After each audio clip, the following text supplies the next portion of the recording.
Karimnagar police commissionerate ఆఫీసులో ఓ పెద్ద కుంభకోణమే జరిగిందట. బయట కొందరు బటవాయిగాలు చేస్తున్న కుంభకోణాలను అక్రమాలను అరిగట్టేందుకు పోలీసులుంటే పోలీస్ కమిషనరేట్లనే కుంభకోణం అయ్యిందంటే ఇంతకు కాకీల నడమల అంత పెద్ద మోసం ఏమైందే బాలన్న అంటారా? అన్ని ముచ్చట్లు మంచిగా చెప్తా పాండ్రి.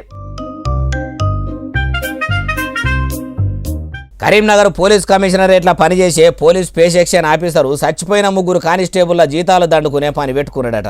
1 నెల కాదు 2 నెలలు కాదు, ఏకంగా 4 ఏండ్ల సంధి వాళ్ళ పేరు మీద జీతాలు తీసుకుంటూనే ఉన్నాడట, వాడుకుంటూనే ఉన్నాడట. ఎంత అనుకుంటుర్రు? మొత్తం మీద అచ్చరాల 1,40,00,000 రూపాయలు పక్కకి వేసుకున్నాడట. 3 కానిస్టేబుల్ చచ్చిపోయినాక కూడా జీతాలు తీసుకున్నాడంటే ఒక పే సెక్షన్ ఆఫీసర్ ఒక్కడేనా?